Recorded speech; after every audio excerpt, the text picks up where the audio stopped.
আপনি কি জানেন যুদ্ধ বিমানগুলো আকাশে উড়তে উড়তেই জ্বালানি নেয়, থেমে নয়, নেমেও নয়, উড়ন্ত অবস্থাতেই। বিষয়টা যেন একদম সিনেমার মতো শোনায়, কিন্তু বাস্তবে এটা একদম সম্ভব এবং এটা প্রতিদিনই ঘটে আধুনিক যুদ্ধ বিমান অপারেশনে। এই প্রক্রিয়াকে বলে air to air refuelling.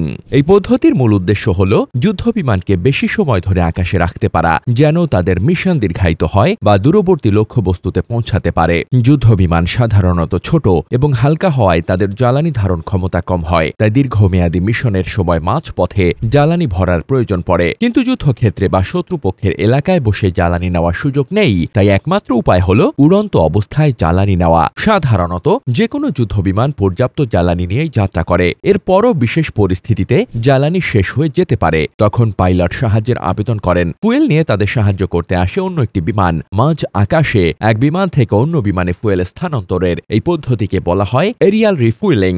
Aerial refuelling air to air refuelling নামেও পরিচিত। এক্ষেত্রে জ্বালানি লোড করা বিমানটিকে ট্যাঙ্কার বলা হয়, অন্যদিকে জ্বালানি গ্রহণকারী বিমানটিকে বলা হয় রিসিভার। যে সামরিক বিমানগুলো অপারেশন ফ্লাইটে 3000 নটিক্যাল মাইলেরও বেশি পথ পাড়ি দেয়, তাদের রিফুয়েলের প্রয়োজন হয়। এই প্রক্রিয়াটি বেশ বিপজ্জনক, কারণ এক্ষেত্রে দুটি বিমানকে 100 ফিট বা তারও কম দূরত্বে মাঝ আকাশে অবস্থান করতে হয়। সাধারণত দুটি উপায়ে এরিয়াল রিফুয়েলিং হয়ে থাকে। প্রথমটি হল প্রোব অ্যান্ড ড্রোগ পদ্ধতি। এই পদ্ধতিতে ট্যাঙ্কার একটি দীর্ঘ হোস পাইপ রিসিভারের দিকে এগিয়ে দেয়। বাতাসে ভেসে বেড়ায় হোস পাইপ, আর পাইপের মাথায় ফানেল আকৃতির একটি নল থাকে। রিসিভারের পাইলট আরেকটি নল জ্বালানি সংগ্রহের জন্য এগিয়ে দেয়। দুইটি নলই বাতাসে ভেসে থাকে। কৌশলী পাইলটরা দুই নলে সংযোগ ঘটান। নল দুইটি সংযুক্ত করার বিষয়টি করতে হয় নির্দিষ্ট গতিতে। খুব বেশি ধীর গতি হলে সংযোগ নাও হতে পারে, আবার খুব দ্রুত নাড়াচাড়া করলে হোস পাইপ ভেঙে যেতে পারে। দ্বিতীয় পদ্ধতির নাম ফ্লাইং বুম। এক্ষেত্রে বুম নামে পরিচিত শক্ত একটি নল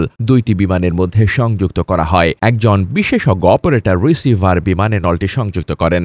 এরপর নির্দেশ দেওয়ার পর ট্যাঙ্কার বিমান থেকে নলে ফুয়েল ছাড়া হয়। দ্রুত জ্বালানি স্থানান্তর করা হয় বলে এই পদ্ধতিটি বেশি জনপ্রিয়। ফ্লাইং বুম পদ্ধতিতে মিনিটে 6000 পাউন্ড জ্বালানি স্থানান্তরিত হয়ে থাকে। প্রোব অ্যান্ড ড্রোগের ক্ষেত্রে যা মিনিটে 2000 পাউন্ড। তবে এভাবে বিমানে জ্বালানি দিতে বাড়তি সাবধানতা জরুরি। রিফুয়েলিং এর সময় দুটি বিমানকে একই গতিতে থাকতে হবে।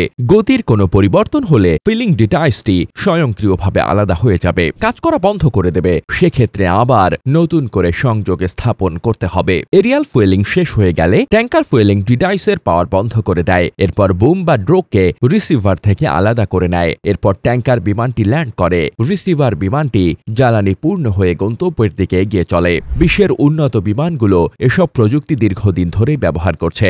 বাংলাদেশ বিমান বাহিনীর টেকনিক্যাল সক্ষমতা এখনও সেখানে পৌঁছায়নি, তবে ভবিষ্যতে এই প্রযুক্তি ব্যবহারের পরিকল্পনা আছে বলেই ধরা হয়। উড়ন্ত অবস্থায় তেল ভরার এই সক্ষমতা শুধু যুদ্ধ নয়, আকাশপথে আধিপত্যের প্রতীকও বটে। কারণ যার যত বেশি সময় আকাশে থাকার সক্ষমতা, তার ততটাই কৌশলগত ক্ষমতা বেশি। আর এই প্রযুক্তি একদিকে যেমন অত্যাধুনিক প্রযুক্তির ফল, তেমনি পাইলটদের দুর্দান্ত ট্রেনিংয়েরও প্রমাণ।